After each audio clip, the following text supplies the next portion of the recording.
So Vikas, you're very welcome. Thanks very much indeed for joining us. Thank you so much for having me. You're very welcome indeed. Thought economics, it's been a while in gestation, hasn't it been? You know, I think you first sort of created this concept back in 2009. You've got a website featuring a lot of the interviews that you've conducted with the great and the good and the luminaries of the business and academic and social world as well. But tell us a little bit more about thought economics, where it came from, and the book, of course, as well. Yeah. So early 2000s, the business model of media was changing. So all the publications that I used to really enjoy with great long form content were quite rightly switching to a business model which was more oriented around short form content, infographics, all those kind of things. So I kind of missed that content. So I started creating a blog where I just interviewed people I'd met through the years. You know, I had a technology business and several other companies and met fascinating people at conferences. And that's where I started. And then all of a sudden, I just had this moment where I realized that, you know, post-industrial era, it's not the power of machines that's the most important now, but it's the power of minds, you know, the power of thought. And so hence thought economics conceptually was born. And I started to kind of think, okay, well, who can I reach? And that first golden ticket for me was when I got a hold of Jimmy Wales, who founded Wikipedia. And he gave me generously quite a bit of his time for an interview, and the site traffic started to build. And that's what really sparked this journey, trying to speak to the people that have shaped the century. So tell us, just give us a brief overview. I know it's impossible to do justice to the people that you have had conversations with, but just give us a quick overview, or perhaps some of the people that you've spoken to over the years, and also the people who are particularly featured in the book. Sure. So over the years, you know, I've been so lucky to speak to people like Maya Angelou, F.W. de Klerk, Melinda Gates, Bertie Ahern, Mark Cuban, Steve Ballmer, who's a CEO of Microsoft, Jerry Yang, who founded Yahoo. You know, just some of the most fascinating and influential people on the planet. So the book covers a lot of the interviews up to around, you know, mid 2019, and each of the interviews on the website is kind of full length. You know, it's about 4, 5, 6,000 words sometimes of content. And with the book, what I decided to do was really just dig in to find the key learnings from those individuals. And so in the book, there's about 120 interviewees, but just some of their key learnings split into those key topics that affect us as humans. So there's identity, there's culture, there's leadership, there's democracy, there's entrepreneurship, and there's also conflict and peace. And that's really how I allowed that book to take shape. And the aim being that in and amongst the names that everyone's heard of, there'll also be people there that maybe you haven't, and maybe you do want to research more and get to know because they've had a big impact in shaping how our world is. Absolutely. And you even interviewed my old boss, or he wasn't my direct boss. He was kind of God, in my days at 3Com, Bob Metcalf, who was one of the founders of Ethernet. But so, you know, luminaries like that. But these are the people who were the brainchilds of tech, weren't they? You know, they were right at the early stages of building the plumbing of the internet, and those were the halcyon days of innovation, of course, as well, weren't they? You know, it was when, in order to create the glue that created the internet, you had to really break a lot of boundaries. Do you sense that similar breaking of boundaries is happening? And certainly over the last year or so, when we've had lockdown, and it's been very difficult for people to get together and, you know, create sort of entrepreneurial teams in their garages. Are those halcyon days over? Or are we going to see them come back again? Yeah, it was a very different time. So a lot of these individuals like Vint Cerf, Bob Metcalf, and their peers, you know, this was a time where the internet was tinkering, it was engineering, it was people fascinated by what can we do with this new suite of research and technology that we built. And, you know, when I built my first business, which was Ultima Group, it was the early days of the internet, and you really felt that visceral sense of experimentation. You know, we had an infrastructure division in the business that was experimenting with point-to-point high bandwidth laser and all sorts of different things at the time. I think one of the differences is the business model of what constitutes a high growth technology company has changed. So we've moved away from building businesses which have in some ways a sustainable business model, which was typically, you know, telecoms infrastructure, things like this, and moved to an era of hyperscale where it's how many rounds of funding can I go through as quickly as possible to keep scaling the business, even maybe without a revenue model. So we've ended up with this real split. Now, I teach at several universities, and on campus, there's definitely still very much this atmosphere of tinkering and innovation. And, you know, a lot of our innovations for what I would term horizon technology, so quantum computing and so forth, are still coming out of those areas. But in terms of what technology means for us as businesses and for us as citizens, this has now become dominated by this new hyperscale financial business model, which really challenges innovation rather than enabling it. Yeah, you're absolutely right, and in fact, you know, Tyler Cowen, the economist, has written a lot about the fact, you know, we all thought we'd be sort of flying around in personal aircraft, and you know that the future would look very different from the past. But in fact, all we've ended up with is sort of several variants of messaging platforms and social media and so on, which has become the big cash cow for the venture capital firms in terms of exits and exit opportunities. But there really hasn't been much in the way of trailblazing in terms of new technology concepts, has there? Yeah, and if you think about it, you know, you referred to it before as plumbing, and the plumbing that drives the internet now, whilst the actual systems above it are very advanced in terms of things like load balancing and routing and so forth, the fundamental technology underneath that hasn't really changed much in the past 20, 25 years.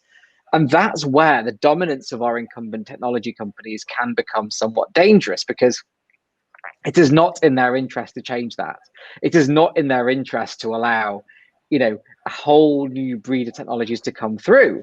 And so because of the kind of unique way that our international intellectual property laws work and so forth, it is hampering that. Now, there is a big caveat to this, which is at some point, technologies will emerge that are so much more, or sorry, rather, so much better than our incumbents that the market will not help but be transformed. The same way that, you know, what we called fixed line telephony was totally transformed when digital telephony and Skype and so forth emerged, because they were light years better. So I think that's what we need to really watch the horizon for. It's not what will be the next incremental innovation, but what is going to be that next transformational change that means that actually society simply cannot go back to the infrastructure we had before. Yeah, you're absolutely right. I think too, there is a clear hype curve. You know, I think you mentioned quantum computing. One, we haven't seen much adoption of quantum concepts in computing, and there's not a lot of quantum or computing and quantum computing at the minute. You know, but clearly there are breakthroughs happening in photonics, and you know, we're now getting down to single proton ability in terms of imaging systems and so on. But quantum computing is surely possibly hundreds of years away in terms of realization. So do we do a disservice to ourselves by talking at length about, you know, breakthrough technologies where we just haven't really developed the underlying ability to create these breakthrough technologies yet? In other words, do we need to sort of embrace a wee bit of do we need to embrace the idea that these things are just not going to come as quickly as we expect? I think it depends on what we term as the point at which we've accepted that technology is matured, right? So if we think about quantum computing for an example, there are already, you know, elementary quantum computers in operation in different parts of the world. They are not, you know, what one might call, you know, practical. They are not quantum computers in the sense that you or I could use them to do anything of significance, but they have got some experimental machines running. In terms of how our technological capability is moving, I think it'll be far sooner than we think before we have some form of quantum computing which is operationally viable, maybe for academia, maybe for governments, maybe for extraordinary large businesses. I think in terms of quantum computing becoming a more consumer offering, where you or I might use a phone that talks to a quantum computer in the cloud, and that's what manages our data processing. I think that may be 25, 50 years ahead, because this is all brand new technology, which we don't necessarily have the capability today to manufacture, but also we're at the frontier of science, meaning we don't often understand how these technologies work.